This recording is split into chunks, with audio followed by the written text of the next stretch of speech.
രാവിലെ തന്നെ ഞങ്ങൾ പള്ളിയിലേക്ക് ഇറങ്ങി കേട്ടോ. നേരത്തെ ഇറങ്ങിയതിൻ്റെ കാരണം എന്താണെന്ന് വെച്ചിട്ടുണ്ടെങ്കിൽ അമ്മച്ചീൻ്റെ കല്ലറ അലങ്കരിക്കണ്ടേ.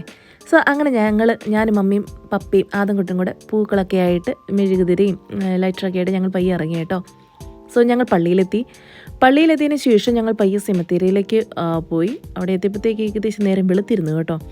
സോ അവിടെ ഞങ്ങൾ ചെന്ന് പയ്യെ അലങ്കരിക്കാൻ തുടങ്ങി. അതിന് മുന്നേ ഒത്തിരി പ്രോസസ്സ് ഉണ്ടായിരുന്നു. കാരണം വെച്ചിട്ടുണ്ടെങ്കിൽ അവിടെ ചെന്ന് അങ്കിൾ തലേദിവസം അത് ക്ലീനാക്കി ഇട്ടതാണെങ്കിലും രാത്രിയിൽ മഴ പെയ്തതുകൊണ്ട് ഒത്തിരി വെള്ളവും കാര്യങ്ങളൊക്കെ ഉണ്ടായിരുന്നു. അത് ഞങ്ങൾ ജസ്റ്റ് തൂത്ത് പെറുക്കി തുടച്ചിട്ട് അതിന് ശേഷമാണ് ഈ സംഭവം അലങ്കരിക്കാൻ തുടങ്ങിയത് കേട്ടോ. ഞങ്ങൾ അലങ്കാരം തുടങ്ങി. പള്ളിയിൽ കുർബാന ഏതാണ്ട് സ്റ്റാർട്ട് ചെയ്യുന്ന രീതിയിലായിരുന്നു കേട്ടോ.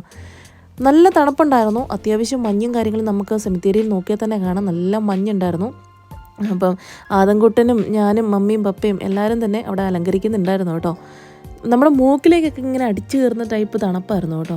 പള്ളിയിലെ കുർബാനയ്ക്ക് ശേഷം ഒപ്പീസ് ഉണ്ടായിരുന്നു. ഒപ്പീസിന് ശേഷം ഞങ്ങളുടെ പ്രാർത്ഥനയും കഴിഞ്ഞ് ഞങ്ങൾ പയ്യെ വീട്ടിലേക്ക് വന്നതിന് ശേഷം ഞങ്ങൾ പൂരിയും ചിക്കൻ കറിയും ചായ ഉണ്ടായിരുന്നു. ഞങ്ങളത് കുടിച്ചു. ഞങ്ങളത് ഓർഡർ കൊടുത്തിട്ടുണ്ടായിരുന്നു കേട്ടോ. സോ ഞങ്ങൾ പള്ളി കഴിഞ്ഞ് വന്നപ്പോൾ മേടിച്ചുകൊണ്ട് വന്നു കേട്ടോ.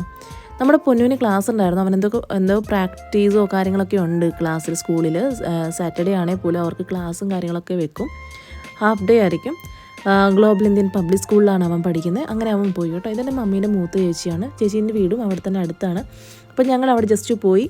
അവിടെ പോയിട്ട് ഞാൻ തിരിച്ച് വീട്ടിലേക്ക് പോവാം കേട്ടോ. അതോ ആൻറ്റിയും പരസ്പരം ഉമ്മ കൊടുത്ത് അങ്ങോട്ടും ഇങ്ങോട്ടും എറിഞ്ഞ് ക്യാച്ച് പിടിക്കുന്നതാണ്. ഞങ്ങളതെല്ലാം റിസീവ് ചെയ്ത് പയ്യെ വീട്ടിലേക്ക് യാത്രയായി ഗൈസ്. വീഡിയോ ഇഷ്ടപ്പെട്ടാൽ സബ്സ്ക്രൈബ്